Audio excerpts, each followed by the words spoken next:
Hey, everybody. We're going to give everybody a minute or two here to filter in. And as we do that, I'm always just curious to see where are people dialing in from. So if you wouldn't mind putting in the chat, what city are you coming from? Would love to see who's on the chat, if there's any familiar faces, and then also kind of city, state, country that you're coming in from. Oh, Andy, I forgot you're in Barcelona. I'm very Yeah, jealous of that's why I that. was just eating my dinner while you were prepping. Nice. Ah, good times. Where else? Where is everybody? Oh, 77 on. I do Utah. love Boston though. Great place. Boston's amazing. And Miriam and Frida, I wonder if people perhaps don't have access to the chat. And so just double check that, please. Oh, we got somebody from Australia. That's Frida. That's Frida. Frida, something tells me people might not have access to the chat. Yeah, because we don't have anybody. But we'll just give everybody another minute or so before we get started here. Oh, there we Oh, go. here they come. People now have access to the chat. Wow. Okay. My goodness. All right. Another Boston person. I love it. Chicago, Gloucester, DC, Tucson, Branson, Allentown, Missouri, PA, Baltimore, Iran. Okay. Pensacola, Iran. Wow. Des Moines, Vegas, Gloucester. Mesa, Arizona. When you see all these things when you're freezing in Boston, you're always like, that's a good place to visit. Monterey, California. I think of that too. Oh, that'd be a warm place Yeah. to be right now. Yeah. California. A lot of California is just general California. I love it. Ohio, Raleigh. Yeah, Beverly Hills. Nice. Dandra in Florida. What's up? My home state. All right. Well, we're going to have a couple more people joining us here.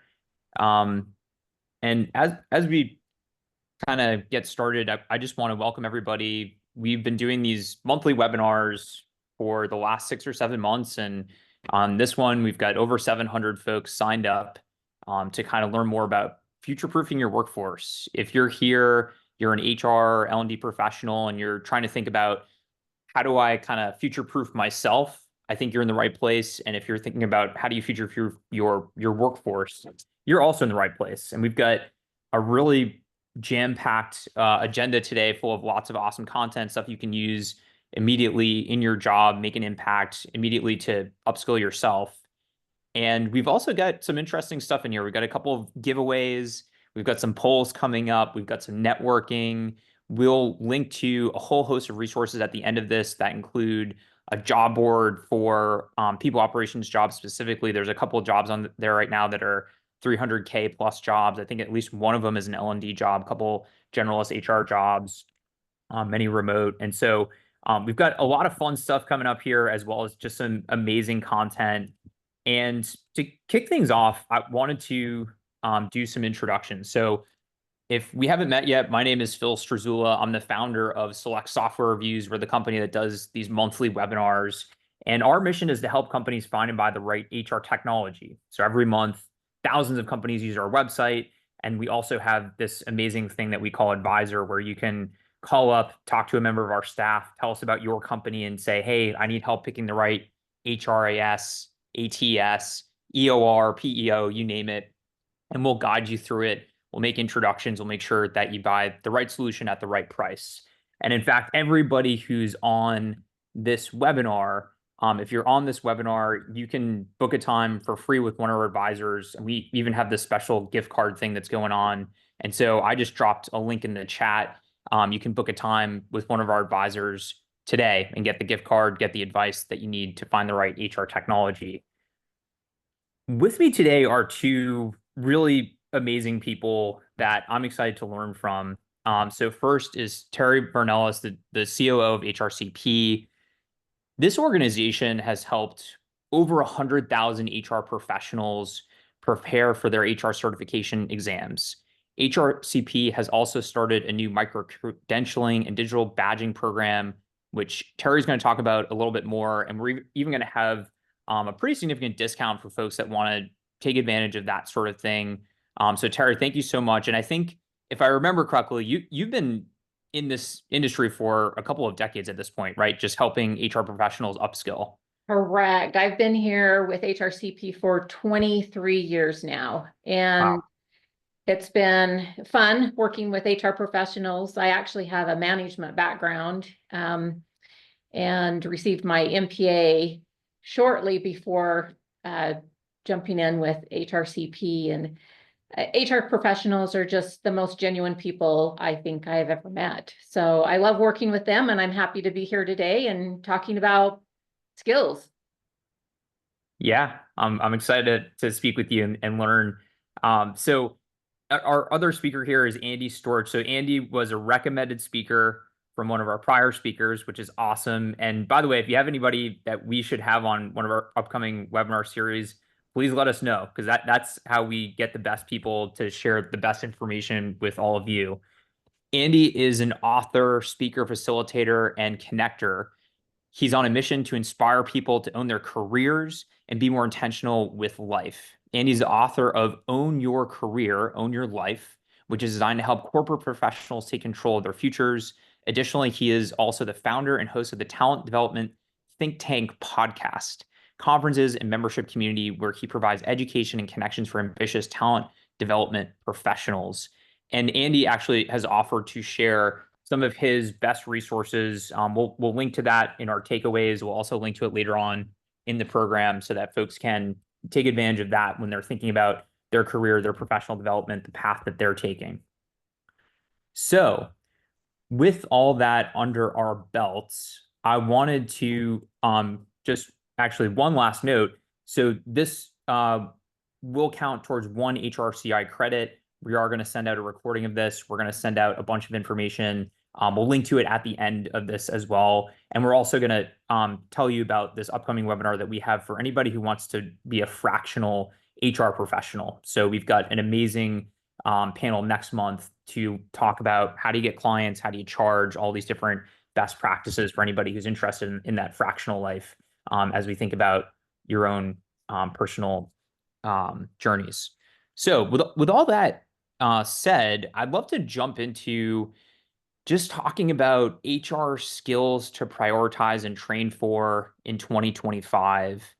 And Andy, if you don't mind, I'd love to kick it over to you to talk about how do you identify and address some of the skills gaps in your organization?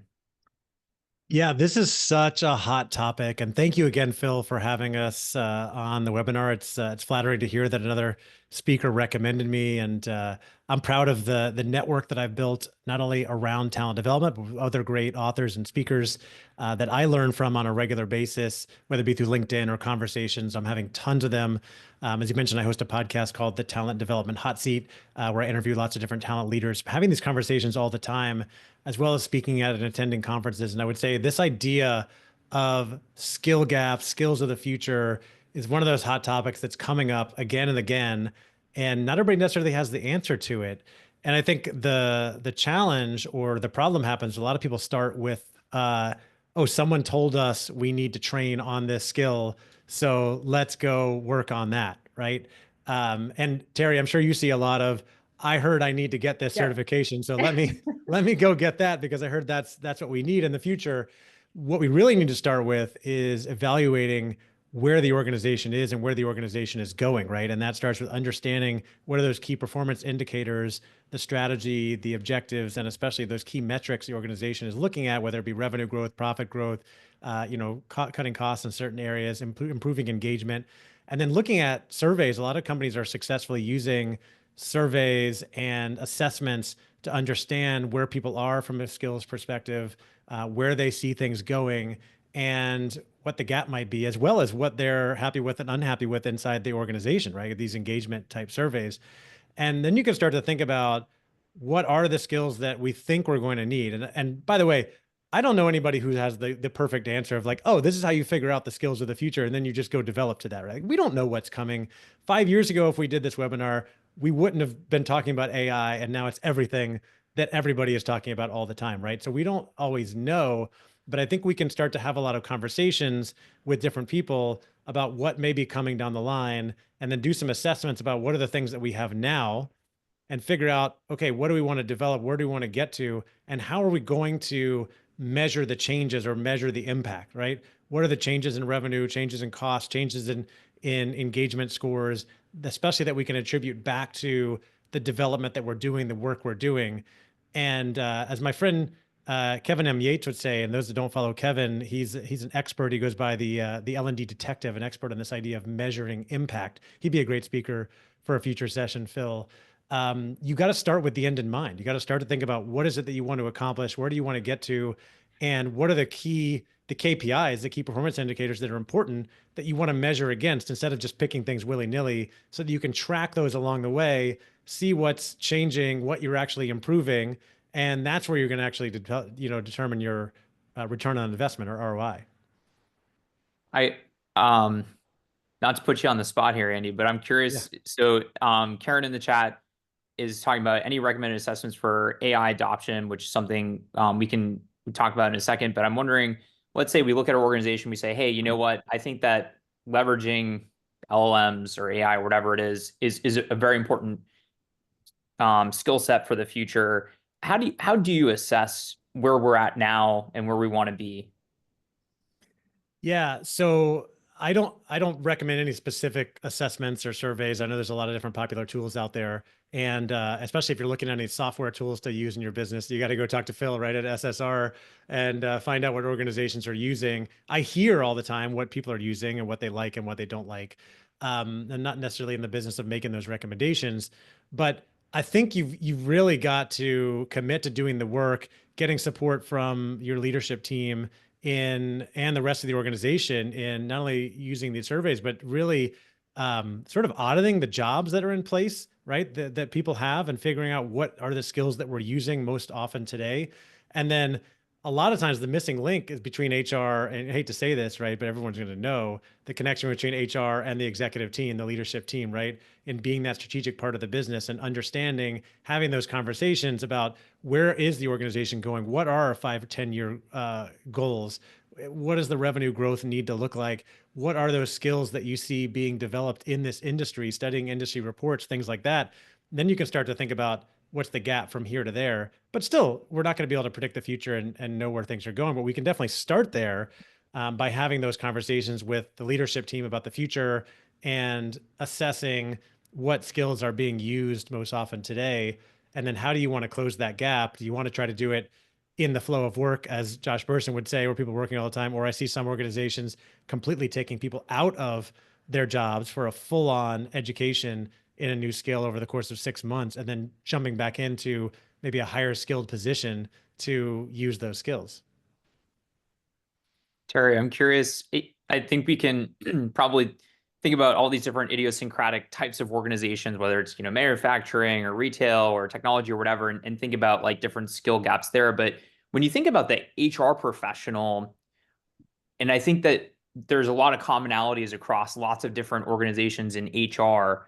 What do you think are the most important skills for HR professionals to master in 2025 and beyond for their own personal career trajectory? Yeah, that's a great question. And there are certainly some core skills that all HR professionals need and could benefit from. The unique thing about HR is that there are various paths to getting into HR. If you want to be a CPA, if you want to be a doctor or nurse, you want to be a lawyer, there is a pretty clear path that you have to follow. Degrees that you need, certifications that you need to get, exams that you need to pass. With HR, that's not the case.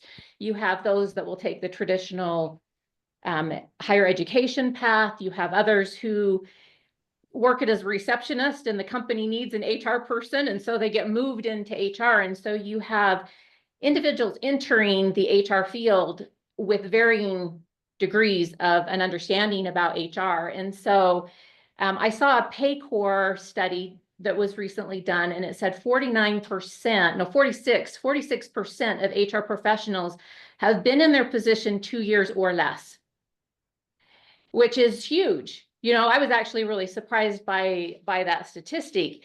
And then, of course, more than half have been in their HR career for longer than that. And so we're talking about different needs, perhaps. But some of the things that all HR professionals could benefit, one would be an understanding of data analytics and data-driven decision-making. We have so much data available to us, and we can use this data to forecast workforce trends, optimize HR initiatives, and we can use data to determine what employee turnover is going to look like, what engagement is looking like, how to improve our productivity. And so having some understanding of data and how to utilize that data to help us make decisions is key across the board. It doesn't matter what industry you're in. Another one. I want to ask a follow-up on that if you don't mind, but I'd also like to launch a quick poll and just see from the people on the phone kind of where folks are from a seniority perspective. Oh, yeah. As well as a little bit more information, just so that we can basically tailor the rest of the conversation around, yes, for sure. You know, what is the most relevant for people. But as I launch this poll here, and hopefully it just popped up on your screen, I'm curious on as we get into these kind of more robust skill sets, are there specific certifications or learning around data and analytics, or even in general, that you'd recommend people take a hard look at? Because you're sort of the master, right? You've been in this for a long time, right? in this specific field, and I'm curious, like, who do you respect or think, hey, this is worth your time? I do know that AIHR has a certificate in data analytics that they provide, and that would be a good one to follow up on. We do have a section in our material that covers HR technology, and it does touch on data analytics, but it's not a deep dive. And so someone like AIHR would be able to provide something like that. Got it. Thank you for mentioning one of your, competitors a bit. We appreciate that for sure. Okay, amazing. And here are the results. So we've got folks kind of at both ends of the spectrum, but it seems like most folks here are fairly senior in their role, which is really exciting.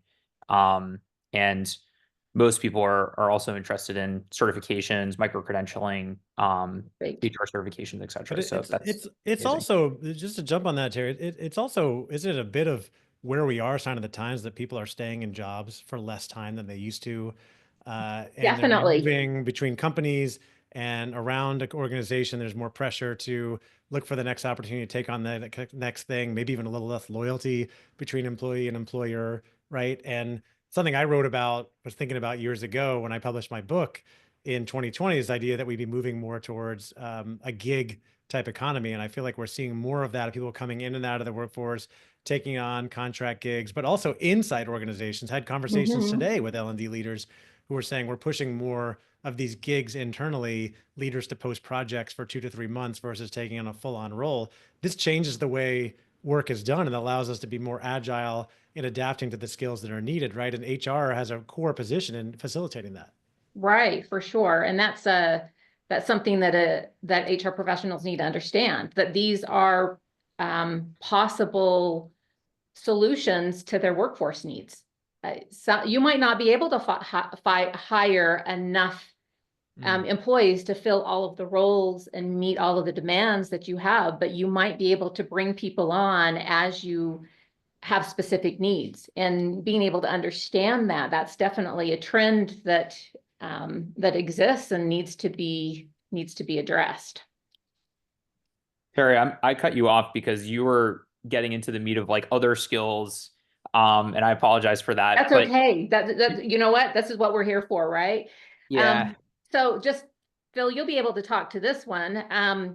One of the skills that HR professionals need is a digital and technological proficiency. They need to be familiar with HR software and how these tools can help them. They need to have an understanding of data privacy, not only for their employees, but for their customers. And being able to use AI to enhance recruitment, employee engagement, workforce management. Part of, AI is really exciting about the ways that it can help us and improve our proficiency in the tasks that we do, but we need to be aware of possible flaws in using AI and how it can open us up to possible litigation. And so we need to have a full understanding of HR technology, what it can do for us, what it can't do for us, what we should have let it do for us, and what we shouldn't let it do for us. Yeah, I completely agree. And we're actually going to do we're going to do a webinar on ethical AI, because like I personally am like scared to death that like something crazy is going to it's like we're going to use it in a way that's going to like whatever, misrepresent our brand or do something illegal, etc. And I think that we're just living and breathing this HR technology space all day long, and it's not easy to stay on top of this stuff. It can be your exoskeleton. It can make you sort of 10x more impressive, or I'm sorry, more productive, but it's really challenging. And so we're only going to do 2 more polls, I promise, but we'll do another poll right now. And if anybody is like, hey, you know what, I need help with HR tech stuff, just say yes, and somebody from our team will reach out to you. And if of course, obviously it's a free, service that we offer here, but I just want to underscore how important it is. I also, Denise, thank you for sharing your LinkedIn. In about 6 minutes, there'll be a virtual networking for anybody that wants to share their LinkedIn. I love doing this. We do it every single webinar. It's just a great way to connect with other folks who have a similar interest in in what you're doing. Not to derail us too much, but I was surprised that only 1 person is in this fractional sort of role, or 1% of people, I guess, that filled out the poll. And I'm curious, Andy, from your perspective, since you do so much, coaching and thinking about career pathing and life creation, what are you seeing in terms of this fractional movement, and the types of people who are getting into it? Is it more junior or senior? And the types of skills that are setting people apart that allow them to do this and be successful? Well, it's funny how certainly the type of work we do changes over time, especially with technology and trends, but also it's what we call things, right? This idea of fractional work, I feel like it's become quite a buzz word. It's become more popular in the last 3 to 4 years. People are always jumping in, at least helping smaller organizations doing contract work or project-based work. Now it's more fractional HR or fractional marketing. I'm seeing a lot of that, at least out on LinkedIn, but that might be what's the recency bias, where you're like, you go to buy a white car and now you see the white car everywhere. But I feel like I'm seeing a lot of it. What I really think I'm experiencing, and people may call it different things, but with the market being so sort of uncertain and shaky in the last, we'll say 2 years, but really 18 months, thinking about the back half of 23, most of 2024, there were a lot of layoffs, especially in the tech space, but in lots of different organizations that were sort of looking at the economy, saying there's a lot of uncertainty. We got ahead of where we needed to be. We need to right size, or whatever they're calling it, a reduction in force, cut back. A lot of people were losing jobs or being asked to do more, changing jobs. And I run a membership community in talent development. I, have the podcast, talk to a lot of people. I'm seeing a lot of people that are kind of going in and out of, well, I can't find the job that I want right now, so I'm going to do some contract work, or contractors who are like, I'm kind of done being on my own. I'm ready to go back into an organization. And so I think we're seeing a lot more people testing the waters, jumping back and forth. There's a lot more flexibility to do that now, because I'm not on the recruiting side, but I think there's a lot less questions, fewer questions being asked than there used to be of, oh, why did you only stay in this role for 1 year? Or what were you doing for the last 6 months, right? It's more about what skills can you bring? What certifications do you have, right, Terri? And so I think organizations are taking advantage of this by incorporating more project-based work and looking for more contract work that can fill in certain gaps when maybe they're not ready to hire full-time, especially in the smaller and mid-size. And so I think we're going to continue to see the rise of the, the gig-based work or the contract work or the fractional work, as we call it, especially in HR, which is something where you can jump in to different projects. But it is absolutely going to require, I know we're going to kind of get into this, like the skills of the future. It's absolutely going to require a lot more curiosity, a lot more of a growth mindset, a lot more willingness to kind of be agile and pivot and learn new things and not get stuck in the way things were done, because you're going to see things changing all the time, the way work is changing and the way work is done in different organizations being done differently. And so we've got to be able to adapt to that to be able to be successful in our careers long term, I think. Yeah, I love that. And that kind of leads into another skill that's needed by HR professionals, and that's the ability to develop a strategic workforce plan. Employers need to know what their needs are going to be in the future. And we have to figure out how to take individuals who want to jump in and out of positions and careers and explore different things. There's a book by Steve Cadigan, the first CHRO of LinkedIn, and it's called Workquake. And in there, if I remember the statistic, he says that on average, employees stay in a position about 2.5 years. So 2 to 3 years, and they're moving. They're moving on to another role. And so if we're not aware of that and know how to plan that, we need to have really good onboarding programs.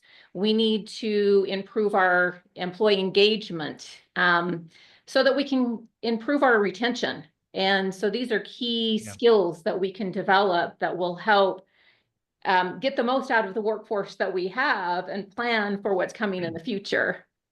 Well, and speaking of, you mentioned engagement and retention. These are getting to topics that are near and dear to my heart, which is about engagement, retention, and a lot of it is about development. So if you look at the most recent report from McKinsey on career development and jobs, the number one reason why people are leaving employers now is a lack of perceived career growth. So the key word there is perceived, right? There may be growth opportunities in the organization, but if people don't know about them, they're not talking to their manager, they're not having those conversations, they're not aware of the resources, that's where we're going to start going on LinkedIn and looking in other places. And what's sad is you work for a large company, there could be tons of great opportunities there, and the conversation is just not happening. And we got to make sure that that is happening more and more. I think that's why organizations are investing more and more in leadership development to have leaders have more of those conversations. And we see what I'm seeing now in lots of conversations is companies making a big push for more what they call talent mobility, right? Even going so far as investing in platforms to create a career marketplace, talent marketplace. And Phil, I'm sure you have lots of people coming to SSR to check out, okay, what platforms can we use for this, like Fuel 50, Workday, whatever they are. And the thing that I focus on more is the mindset side of that. Okay, you put the platform in place, but do people understand what options are available to them? Because people want career growth. The organizations, what we're seeing culturally, at least in the United States, is flatter organizations, less hierarchical, which means less promotions available. So we've got to look for more growth opportunities, more growth potential. So that comes down to a lot of times learning, taking on different types of assignments, taking on different types of roles. And so can we create more talent mobility so that people can grow more in their careers without necessarily moving up a ladder that might not be there anymore? Right. I'm glad that you brought up employee engagement, because that's huge. And that leads to another skill that I was going to mention that's needed for 2025 and beyond. And that is talent acquisition and retention. So HR professionals need to know how to implement effective sourcing strategies.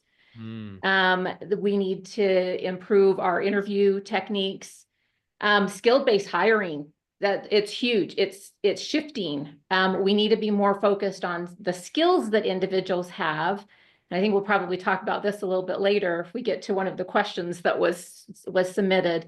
But being able to hire and to evaluate someone's verified competencies and credentials, and hire them for the skills that they have, not necessarily the education path that they have taken. And then employee engagement strategies. I did a presentation not too long ago, and in that research found that on a survey, they found that 93% of organizations are concerned about employee retention. 93% of employers are concerned about keeping their employees.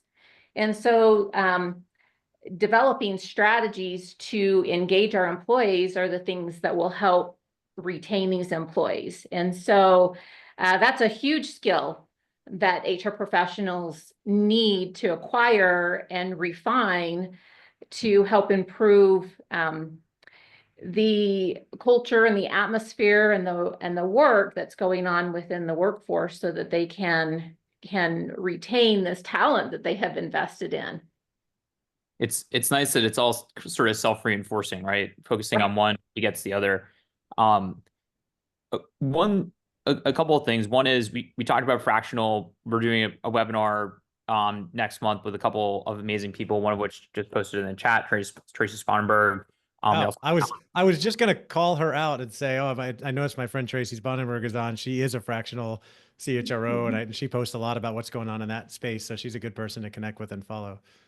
And so I just posted in the chat a link to RSVP to that webinar if you're interested in doing fractional work. We also have Alex Seller. We have Elle Scani, who runs the Fractional People community. She's sort of, running a lot of this stuff. And myself, who's just, again, going to be, the guy asking the questions and trying to learn from these amazing people. So if you want to join there, we'd love to see you next month. The other thing that's happening sort of organically in the chat, which I absolutely love, and has somewhat preempted me by a few minutes here, but I do love to say, hey, let's open it up. Anybody who wants to connect with folks on the call who are interested in this sort of topic, feel free to post your LinkedIn URL into the chat at this point. And, other folks can connect with you, and you might say, hey, we're both CHROs focused on L&D. We're both looking for jobs in this area, whatever the case may be. A lot of really good connections have come out of this in the past. And people who are looking for jobs as well, I will post right now, and it's going to get buried in like 2 seconds with people's URL. But, we do run a job board for people operations professionals. There are some, 300K plus jobs on there right now, which is super exciting.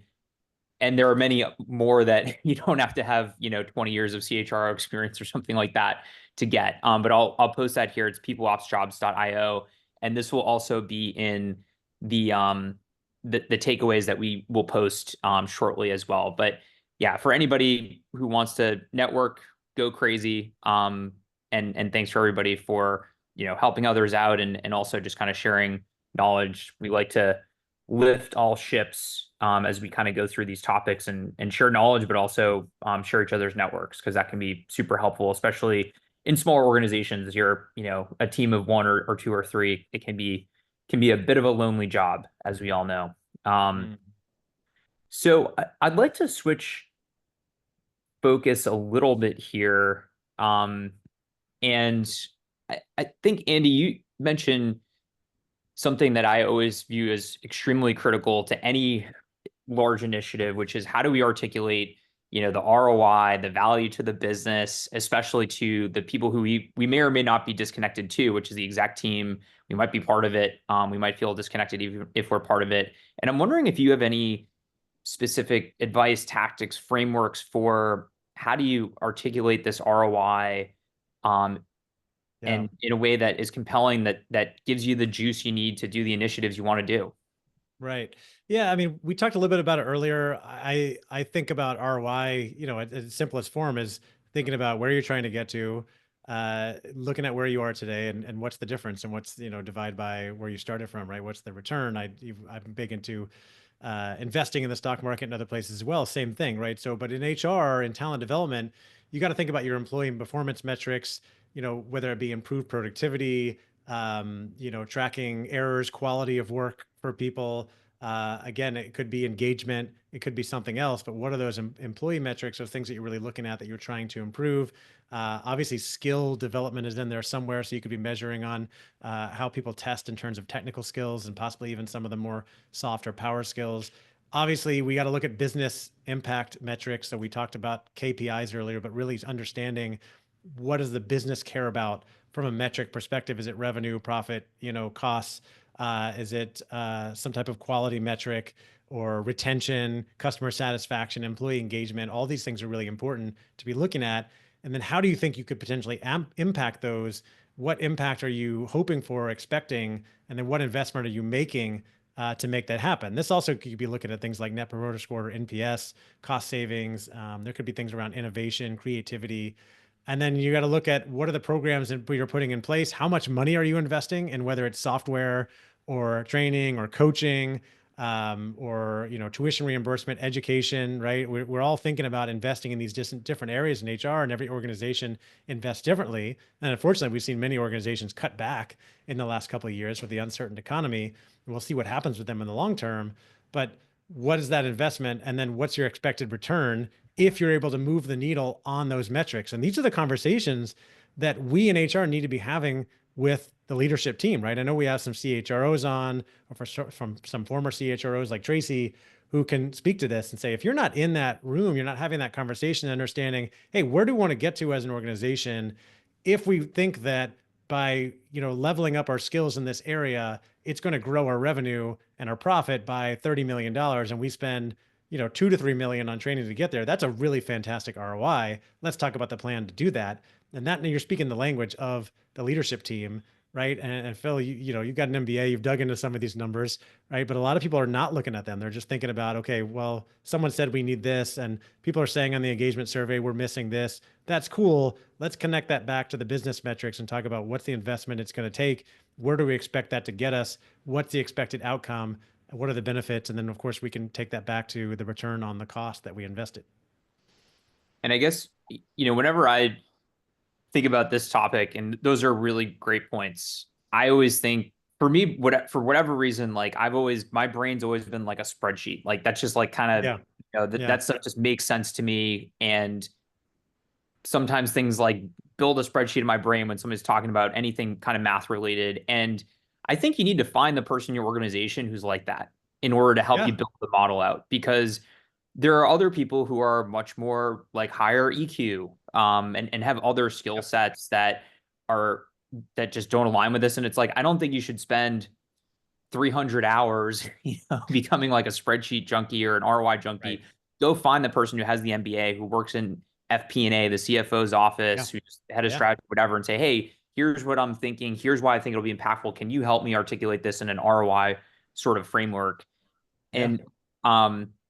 And what I recommend doing is like putting it into like basically a PowerPoint and trying to sit down with the powers that be and have that conversation and say, hey, this is my plan. What do you think? And bring them along for the journey versus just straight up pitching is my kind of tactic. And understanding this stuff, I'm sure Terri has a perspective as well. Like just one of my favorite stories on this is someone in HR talent development coming into a newer organization or role and saying, okay, I admit I don't know as much about what the business cares about, where things are going, how to read the financials, going to the controller and saying, hey, can we meet on a weekly basis and just have conversations so you can teach me some of these things? I love hearing those stories. And that may not always be possible, but like you said, Phil, there's probably someone on the team that you work with that's better at digging into those numbers. You can partner to have conversations about how to improve things. Terri, do you have advice I'm an individual and I want to pitch to get some budget to upskill personally? I don't want to pay out of pocket to do all this stuff, and getting your company to start reimbursing you for that. Well, I pulled some statistics, so let me give you some numbers, and this might motivate employers to invest in their employees. 92% of employees say that training programs have a positive effect on their engagement when well planned.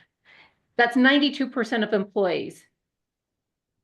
So that's a lot of employees that feel basically like everybody agrees with that statement. Almost everybody agrees that if you invest in training, they're going to be more engaged. 45% of workers say they would stay at a company longer if they invested in their learning and development. So almost half of your turnover might be reduced if you invested in the growth and development of your employees. 68% of employees say training and development are the most important company policy. And then 58% of employees say professional development contributes to their job satisfaction. So these are all huge metrics that we look at when we try to evaluate what's going on with our workforce. And so if we can take some of this information to our business leaders and convince them that investing in our employees is a way to reduce turnover, then we might have a shot at getting some funding for this type of training. This is, you're always biased by what you're doing right now. I'm reading this book by Oprah and this guy, Arthur Brooks, about happiness. And one of the kind of core pillars of happiness is earned satisfaction, like working towards something and getting a goal. And it kind of, what you just said to me relates so strongly. Like we all have an innate desire to get better, to work towards something, to achieve something. And these sorts of initiatives are it, right? And that's why people are staying longer at these companies. Obviously it's making them more marketable and, leading to an economic outcome as well. But just being able to say, hey, I learned Python or, whatever the case may be, is huge. The company gave me an opportunity.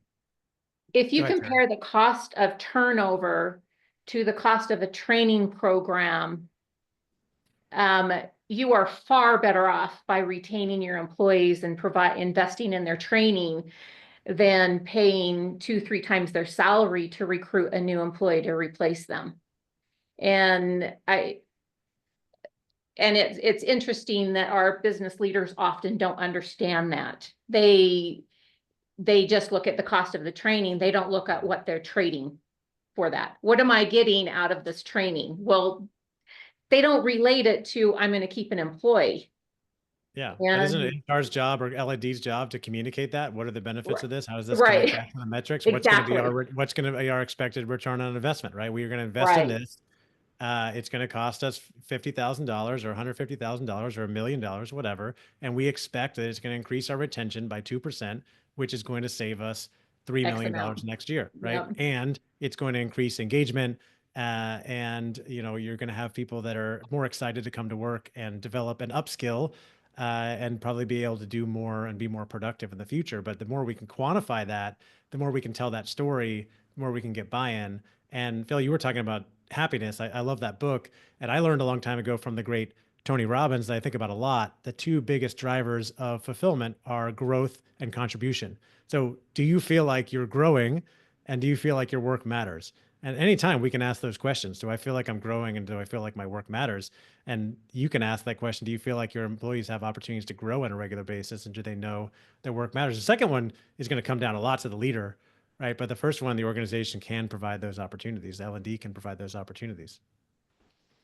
I'm excited to ask each of you 2 questions. One is somebody, organization is starting from 0. What's the first thing that they do to just sort of like move in this direction and say like, hey, we're doing something, right? We're dipping our toe in. How do you dip your toe in the water? And the second one would be, we're an advanced organization. What are like the best in class companies going to do? But do you, either of you have an opinion or both of you on how do you dip your toe in the water? Terri? I think employees are going to be a lot more motivated to learn if it's something that is something they're interested in, and 2, something that will help them do their job better. And so simply asking those employees, what do you need? What skills do you feel would enhance your ability to do these tasks, or that you have interest in, can be a good starting point. And then from there, you can do some research, what courses are available, what kind of training is available, and coming up with some kind of a budget. How much do we need to invest in training? And I know that the military what's the starter budget? Gosh, I don't know. I think it's gonna be different for every company. Give us some budgets in the chat, everybody. What are you spending on employee development right now? Yeah, that's a good call, Andy. I know that the military, they let's see, I know that they just changed this, and so somebody who's in the military and familiar with this might know, but I think that they were given $4,000 a year to invest in training. I think that that has shifted a little bit. I think it's 2,000 over a certain period of time, and then it renews now. But I mean, what if you invested $2,000 in a employee in comparison to hiring somebody to replace them because they take off and go somewhere else where they're going to continue to learn and grow? You can find free training, but maybe we need to give our employees time to do training on the job. You know, here, take a half hour and do this training module. By the way, I think there's two sides to this. What you brought up, Terry, is really important, which is either surveying or having actual conversations, finding out from employees what they think they need, what's missing, how can they do their jobs better, what skills do they feel like they need to learn. And obviously talking to leaders about what skills they think are missing. They're not always right, by the way. You know, Right. the sales leader that says we need negotiation training, and it turns out that it's actually something completely different. That's why you really got to survey and assess all sides to find out what the true problem is and what you really need. And can you provide that internally, and what is the ROI going to be? But there's the other side, which I think is really interesting, that a couple people put in the chat. Caroline put in there, we put the onus on the employees to find training related to their current roles for $2,000 a year. And I'm hearing that more and more companies are saying, hey, we're going to give you a $1,000 or $2,000 a year stipend to invest in whatever training and development you want. And I think that's really cool, because a lot of employees might have a better idea of what they want to develop in or where they want to grow.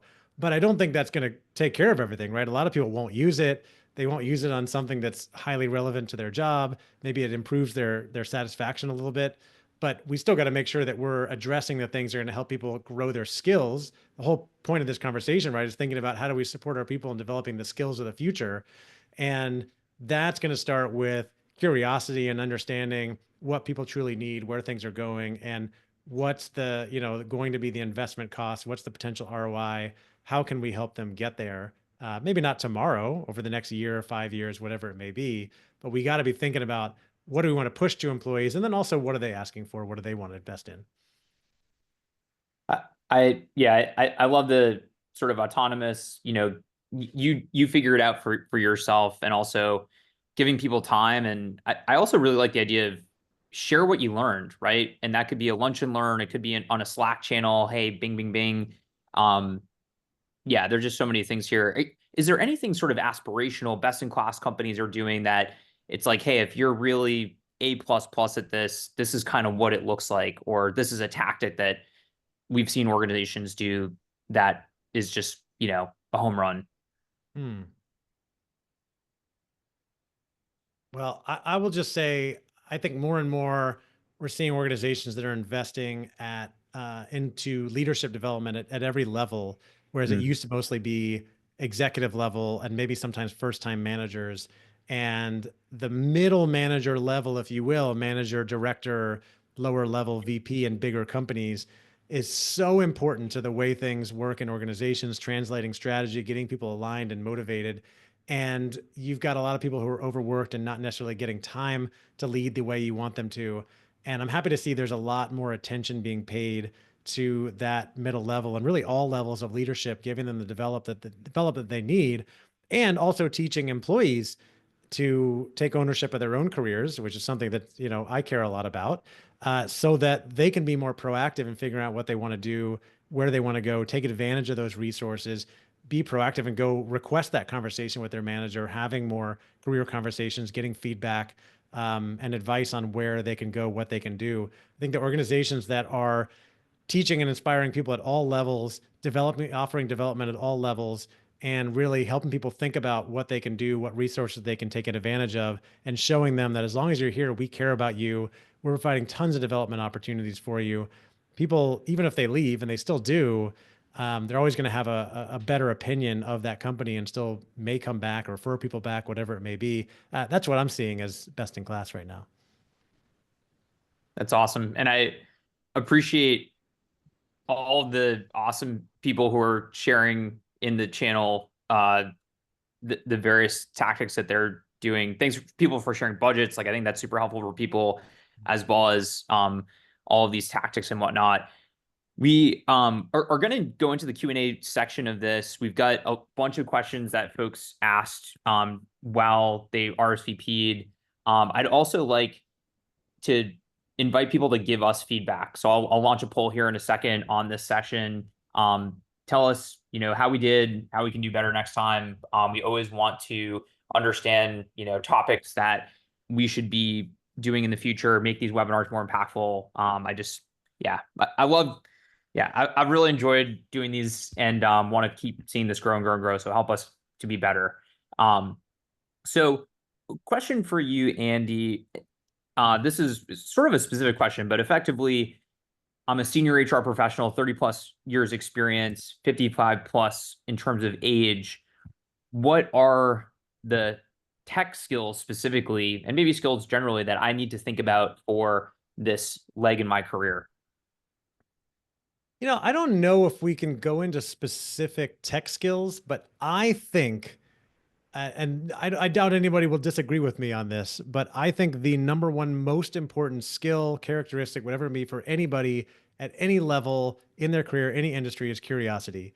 And the older you get, I think the more we have to kind of force ourselves or make sure that we're still remaining curious and open-minded to say, oh, stop saying, well, back in my day, we did things this way. Well, that's cool, but things have continued to change, right? And we've got to adapt. If we want to stay relevant, yes, you have a lot of experience that you bring to the table, but we also need to be remaining curious and saying, I'm going to keep trying things. Wow, I'm not too old for AI. I'm not too old for whatever's coming out, because that's what everybody is using. That's where our world is going. And I don't want to be left behind. And so I would just encourage, whether you're 45, 55, 70, whatever it is, I hope to always remain curious and sort of have that beginner's mindset, that learner's mindset. So I would just encourage you to kind of live by that mantra of, I'm going to remain curious, learn as much as I can. And that might mean obviously attending webinars and learning from things like this, but it might mean going to the younger, more tech savvy employees to ask, hey, like, what are you seeing as the things that people are using in HR these days? What kind of tools are you using that you think we could be doing more with? Can you teach me how to use some of these things? And I'm happy to share with you some of the lessons I've learned over the course of my career, because both are valuable. That's awesome. I think just from being in the tech space, especially you get more senior career, it's less about hands-on. Like, I know how to like go in and like, do something. It's more about what can this do and what's the time frame, because you're going to be directing other people. And I think in order to do that, you just kind of have to understand from the folks who are in the trenches using this stuff, how it works. And then also like, hop on a demo once in a while with a piece of technology, or go to a conference where there's going to be vendors there and kind of understand, what are you guys doing? What's the latest and greatest? The next question pretty closely relates to that, which is, how can I be self-directed around artificial intelligence and upskilling there? And I don't know if either of you have any resources or, courses or advice on how to stay up to date on the latest and greatest there. Well, for me, I want to defer to Terri, because I hope that she had some recommendations here, but I'll give them more broad. I love just talking to lots of people, scrolling through LinkedIn, seeing what people are posting about, talking about they're using, because I see those things and I go try that stuff. And it's always a good reminder, like, oh, I'm not using AI enough. I need to go try some new things. I need to ask this question of ChatGPT. And I'm just using it more and more for little things and finding it's adding a lot of value to the work that I'm doing. But for me, it's a lot about conversations. Terri, you see what people are like trying to get certified in, what they want to learn more about. So I'm curious what you're seeing.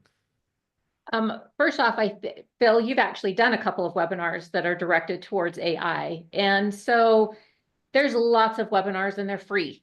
And so keep your eye open for those, because they might open your mind to things that you wouldn't even think of that you could use AI for. And then I have seen a few courses around AI. I hope that we will soon be launching a AI for HR digital credential, micro credential.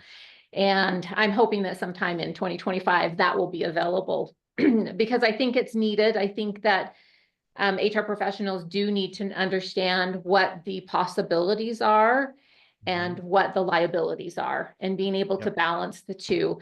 But like you said, get on ChatGPT and give it a try. Just, I mean, I had ChatGPT create a job description, a resume, you know, all sorts of things just by playing around with it myself. And so give it a try, and then evaluate the content to see how accurate it is. And Yeah. you can resubmit those prompts and you can say, refine this and change this. And what if I say this? I've used ChatGPT a lot for brainstorming myself. And so ask ChatGPT what you can do in HR. Yeah, I mean, you can ask it. it will tell you Right. what you can do and what the Right. possibilities are. And it comes down to being curious, right? Yeah. Like you mentioned, be curious and go out and do some searching, and you'll find plenty of information. I don't think we're going to run out of any new information about how to utilize AI in our current roles anytime soon. It's going to be an ongoing learning process. But by the way, this has nothing to do with HR, and I'm sure we could talk about our AI uses all day long. But one of my favorite things I've been using ChatGPT for recently is whenever I'm going on a vacation, just asking it like, "Hey, I'm planning a trip to this place. We're a family of 4 with 2 kids, these ages. We'd like to do these types of activities. What do you recommend?" And it's so good. Just gives you all the recommendations for what you might want to do while you're there. And it's definitely my new travel Right. advisor, if you will, among other things. And there you go. Just Hira said, plan my honeymoon in the Philippines like that. Boom. There you go. Right. just to sort of plug, Terry, I think your organization does such a phenomenal job of these, you know, micro certifications and badges and everything else. And so I'm going to put in the chat. Terry was kind enough to offer a discount code for folks in here. And again, we'll put it in the takeaway as well. But for anybody who is like, hey, I want to start learning about this stuff and keep your eyes peeled for that AI course as well. I think it's a phenomenal resource and you can get a nice discount there as well. Yeah, that discount code is good for 30% off our micro credentials. And we have 13 micro credentials, digital badges. The digital badges are verified by Credly, and so they can easily be shared on your LinkedIn profile. And honestly, they really do make a difference in how you come up in the search algorithm when you add those to your LinkedIn. I think we have time for one more question. And again, thank you everybody for such a phenomenal. I love when everybody in the chat is like you're learning from the chat as you're learning from the panelists. And so thank you to everybody. The last question is just around, we're in this new age where it doesn't, you know, as much as I wish my Harvard MBA will always like make me super marketable, it's really about like what are your skills, right? And who are you and what have you done? And the question is really, how does that change HR, talent acquisition, implications for DEI? I don't know if either of you have any thoughts on that topic. Like I mentioned at the beginning, HR professionals have entered their career from various angles, various backgrounds. And so not everyone has gone through a 4-year degree or a master's program in HR. And so for HR professionals themselves, micro-credentials can be a path to gaining that credibility that you might be lacking because you don't have that degree. And as we change to a more skill-based hiring, more and more companies are turning to skill-based hiring. This is a path. This is a legitimate path to gaining the skills that you need to function in a particular role. And so not only do we need to look at that for ourselves as we develop in our own career, but as we evaluate a candidate's resume, we need to be open to the idea that not everybody takes the same path into a particular career, and they don't always gain the skills the same way as someone else. And how this falls into D&I, minorities often have had a different path towards gaining that experience and the skills needed. And so digital credentials can kind of open the door for them. And so there's a lot of discussion going on about removing a degree requirement from a position if it's not really, really required. And now that doesn't mean you don't require the skills, but there may be another way that somebody gained those skills. Interesting. That's Love cool. it. I would just add, I think you know a lot more about the skills side of things. I think that in addition to developing specific skills, looking at those certifications, there are 3 things you can always be doing to set yourself up for future success, no matter what's going on in your career. Number 1 is investing in continuous learning, right? Getting those certifications, following people on LinkedIn, reading books, listening to podcasts, attending webinars like this one. We don't want to ever stop that because the world's changing too fast. Number 2 is building your network. So connect with some of the people here. Just pick 5 random people from the chat, send connection request and be like, hey, can we just get on Zoom and talk about what you're working on? And I'll share what I'm working on. This is how you build a network. It's how you learn from other people. And it's going to be beneficial to you down the road. And number 3 is build your personal brand, which is essentially your reputation. It's what people think about you, what they say about you. And you could build that brand internally with the work you're doing, how you're interacting with people, as well as externally as a thought leader, if you will, by sharing content, interacting with people on LinkedIn. And I think this is going to be more and more important as a way to stand out, like what Terri was talking about with badging and certifications, but also what's the brand that you have out there? What do people think about you? Because people want to hire people that they know they can count on, that they know, like, and trust, just like they want to work with people they know, like, and trust. So these are going to be really, really important and more important going into the future. And I'm working on a next book right now with a friend on this idea of building your personal brand in corporate. So stay tuned for that. Love it. We'll stay tuned for sure. I just dropped the link to the takeaways. We'll also send this out to everybody as well. Thank you guys. And I also dropped the link to RSVP for the next one on fractional next month. Thank you both for amazing insights. Thank you everybody in the audience for the insights, the energy, the networking, sharing, you as a resource, your network and your insights. Thank you everybody. And I hope you have a great rest of your day. And we'll see you next time.